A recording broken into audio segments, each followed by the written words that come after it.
Hello students, today we are going to start the new topic and last topic of the chapter is noise and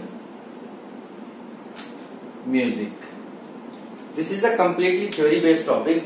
हमें इसके जो topic में content पढ़ने की noise क्या होता है, म्यूजिक क्या होता है, नॉइज को हम कंट्रोल कैसे कर सकते हैं, इसके साइड इफेक्ट्स क्या क्या होते हैं, ये सारी चीजें हमें आज डिस्कस करनी है।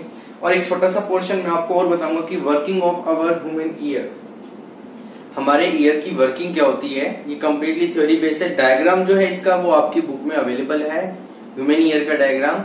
आप डायग्राम कंप्लीट अपनी बुक में से देखोगे बेटा, और जो वर्किंग है वो मैं आपको यहाँ पर एक्सप्लेन कर देता हूँ। क्लियर? तो पहले मैं आपको वर्किंग एक्सप्लेन कर देता हूँ। Working of human year. Working of human year के केस में क्या होता है बेटा कि हम किसी भी साउंड को सुनते कैसे हैं।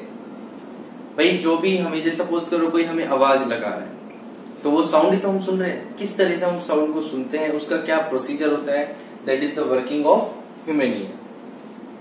जब भी कोई साउंड प्रोड्यूस होता है हमारे सराउंडिंग में, that is collected by the outer ear, जिसको बोलते हैं हम pinna.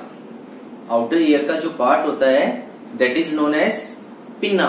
It collect all the sound waves. जो पिन्ना होता है इसमें इस तरह से इसकी शेप होती है,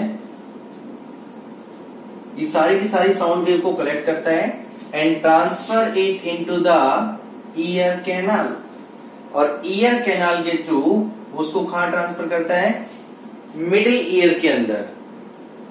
pinna collect all the sound waves and transfer it through the ear canal into the middle year.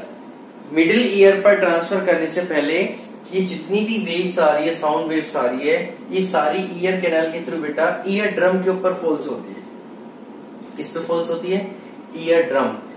Ear drum पे जैसे ही साउंड वेव्स फॉल्स होती है, it start vibrations. Ear drum जो होता है हमारा बहुत सेंसिटिव पार्ट होता है ईयर का, और जैसे ही बाहर से वाइब्रेशन स्ट्राइक करती है या साउंड वेव स्ट्राइक करती है ईयर ड्रम के ऊपर, ये ईयर ड्रम वाइब्रेट करना शुरू कर देता है। और मैंने आपको पहले भी बताया था, sound is always produced by a vibrating object. तो जब ये वाइब्रेशन करनी शुरू करता है तो इसमें साउंड प्रोड्यूस हो रहा है।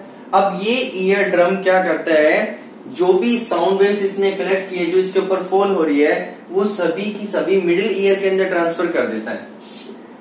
क्या करता है, मिडिल ईयर। मिडिल ईयर में 3 बोन्स होती है। एक होती है हैमर, एक होती है anvil and third one is stirrup. There are 3 tiny bones connected with each other present in the middle ear. Middle ear में 3 टिनी बोन्स होती है, छोटी छोटी हड्डियां होती है जो एक दूसरे से कनेक्ट होती है, and they transfer the sound energy into the cochlea. अब जब साउंड मिडिल ईयर से पास होता है तो तीनों बोन्स से कनेक्ट होकर निकल रहे हैं वो। अब इन तीनों बोन्स का फंक्शन क्या है, what is the function of 3 tiny bones present in the middle year. What is the function of 3 tiny bones present in the middle year. ये एक रफली डायग्राम है, आप इसका प्रॉपर डायग्राम बुक में देख सकते हैं, मैं आपको सिर्फ समझाने के लिए बता रहा हूं। ये the function of 3 tiny bones is that they increase the amplitude of vibrations before passing them onto the inner ear।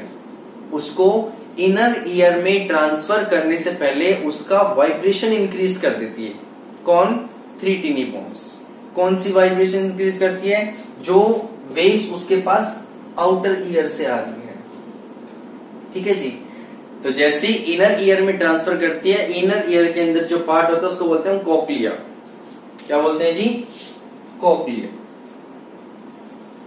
इसके अंदर जैसे ही साउंड वेव्स पहुंचती है, it transfer these waves into the auditory nerve. इसके अंदर ऑडिटरी नर्व्स के through connect होता है ये, और सारी की सारी साउंड वेव को कहां पर ट्रांसफर कर रहा है, ऑडिटरी नर्व के अंदर। और जब तक ऑडिटरी नर्व के थ्रू साउंड ब्रेन तक पहुंचता है, तभी हम उस साउंड को जाके पहचान सकते हैं। आपने देखा हो, अगर आपको कोई अननोन पर्सन आवाज लगाता है, ठीक है, तो आप इतना ज्यादा उसको माइंड नहीं करते, पता ही नहीं चलता कि भाई कोई आवाज भी लगा रहा है या नहीं लगा रहा।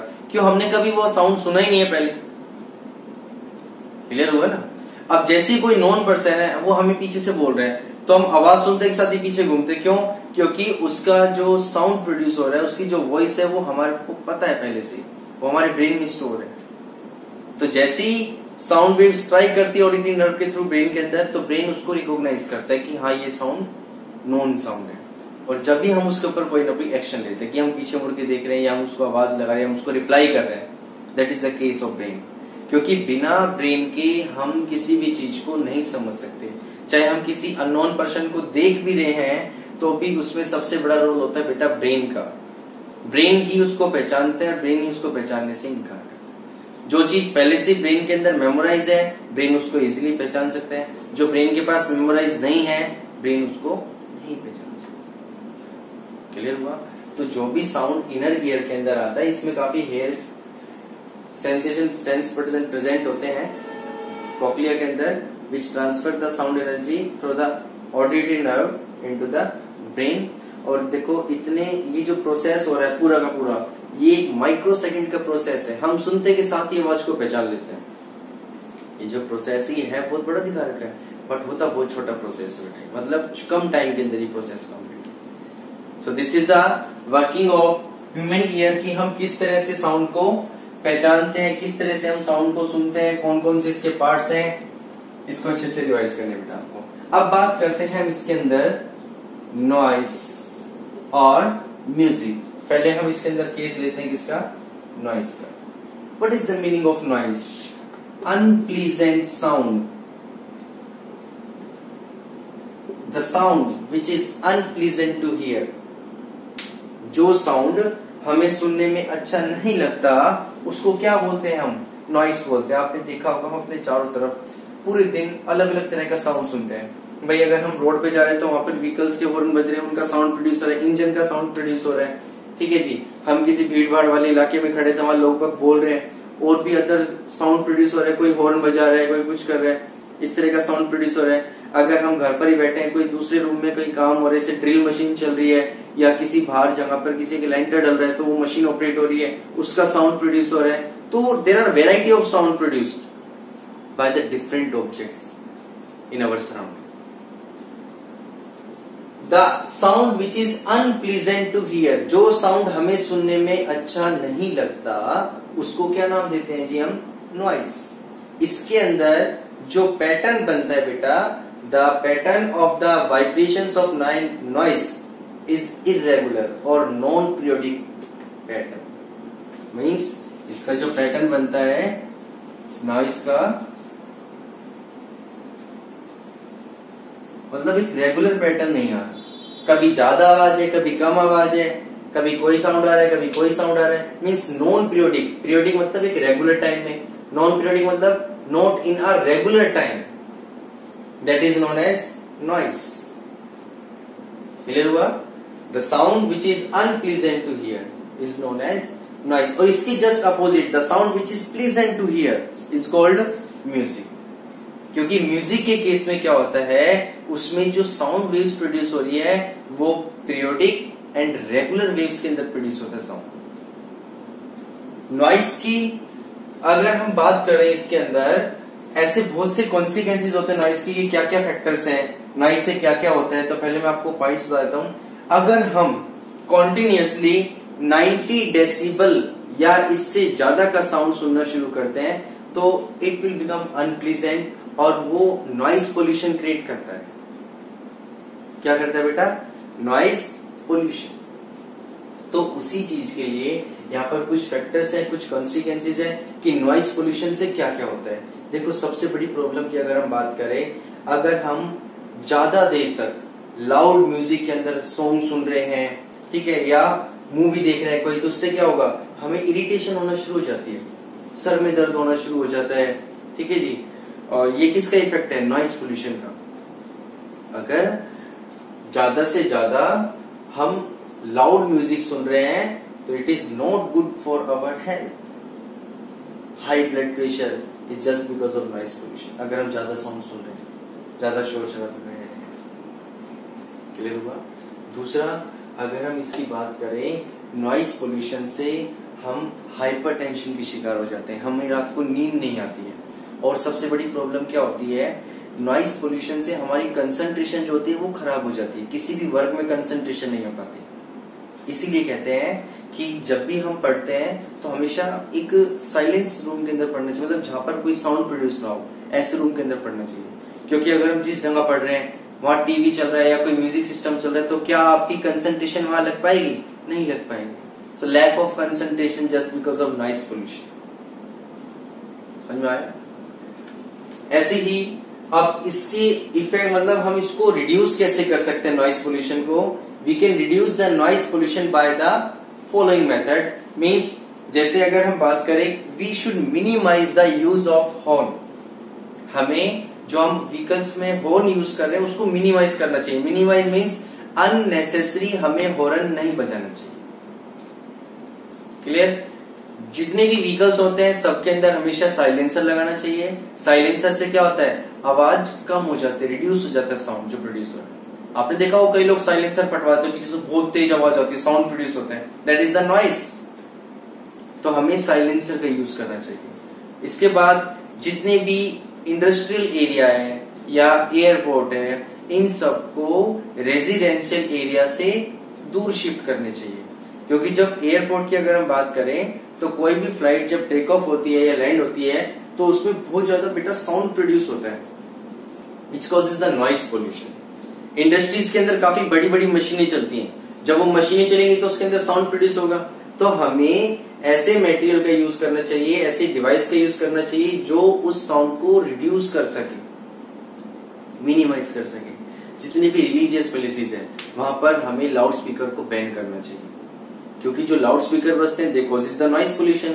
भाई अगर एग्जाम डेज चल रहे हैं हमारे और बच्चे पढ़ रहे हैं और कहीं पर भजन चल रहे हैं या किसी मंदिर में कोई प्रवचन चल रहे हैं तो उससे क्या होगा, बच्चों की कंसंट्रेशन डिस्टर्ब होगी सारी की सारी। That is the effect of noise pollution. Is it clear?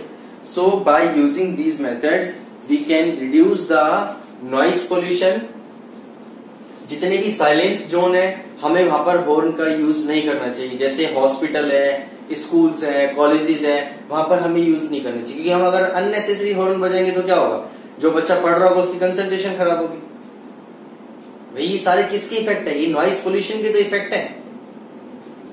हमें कंसंट्रेशन नहीं लग पा रही है, हमें नींद नहीं आ पा रही है, हाइपरटेंशन हो रही है, हाई ब्लड प्रेशर हो रहा है, just because of noise pollution.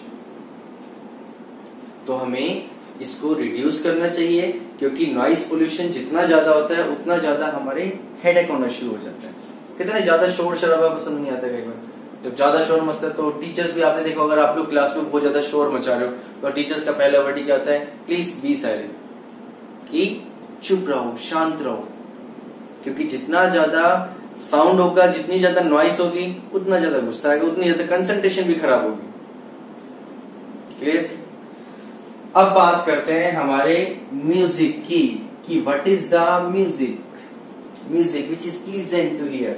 आप एक तो बाहर कहीं साउंड प्रोड्यूसर रोड के ऊपर खड़े हो, कभी कोई हॉर्न मार रहा है, कभी कोई बजा रहा है, कभी कोई कुछ बोल रहा है ना, आप लोग कंफ्यूज हो रहे हो कि यार ये साउंड है किस चीज का, क्योंकि there are mixture of frequencies in case of noise, और इरेगुलर पैटर्न्स चल रहे हैं, नॉन पीरियोडिक वाइब्रेशंस चल रही है सारी की सारी।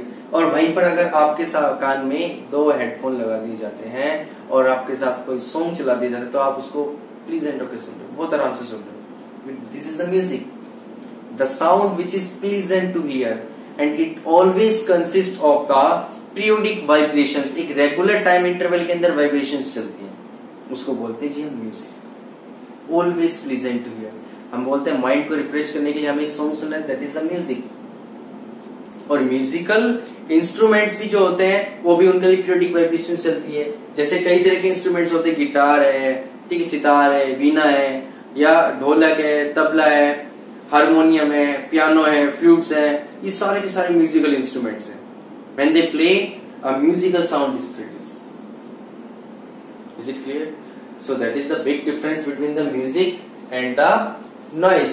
कि जो नॉइस है it is irregular pattern and unpleasant to hear, whereas music is the regular pattern of vibration and pleasant to hear. अब अगर हम किसी भी ज्यादा देर तक नॉइस में रह रहे हैं या बहुत ज्यादा नॉइस पोल्यूशन है तो याद रखना बेटा, उससे हियरिंग इंपेयरमेंट भी होना शुरू हो जाता है, means loss of hearing impairment. कि सुनने की जो हमारी शक्ति होती है वो खत्म होती चली जाती है। कई बच्चे ऐसे होते हैं जो बचपन से ही जिनको बहुत कम सुनाई देता है बेटा, जिसको हम कई बार डीफ बोल देते हैं, है ना, वो समझ ही नहीं पाते, सुन ही नहीं पाते हम क्या बोल रहे हैं क्या नहीं बोल रहे, फिर वो साइन लैंग्वेज का यूज करते हैं। आपने देखा होगा ऐसे करके बात करते हैं बच्चे, वो उनकी लैंग्वेज होती है।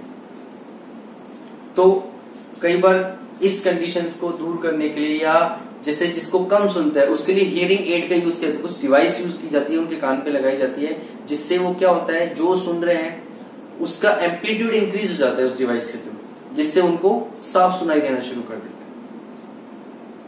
तो ये सारे के सारे इसी के इफेक्ट्स हैं। आई होप कि जो मैंने आपको टॉपिक पढ़ा है नॉइज एंड म्यूजिक का, ये आपको अच्छे से समझ में आया हो। इसको आप अच्छे से रिवाइज करना बेटा। ये आपका चैप्टर कंप्लीट हो चुका है। अब जो नेक्स्ट क्लास आएगी उस नेक्स्ट क्लास के अंदर हम इसकी एक्सरसाइज देंगे और इसके क्वेश्चन देंगे, और वही क्वेश्चन वही एक्सरसाइज आपको आपकी फेयर नोटबुक में करनी है। सेकेंड थिंग, जिस बच्चे के पास भी बुक्स है साइंस की, उसमें जितनी भी एक्सरसाइज है इस चैप्टर की, fill in the blanks, MCQs, one word questions, ये सारे आपको फेयर नोटबुक के अंदर करने हैं इस असाइनमेंट के। Clear? So thank you beta, God bless you, stay home, stay safe.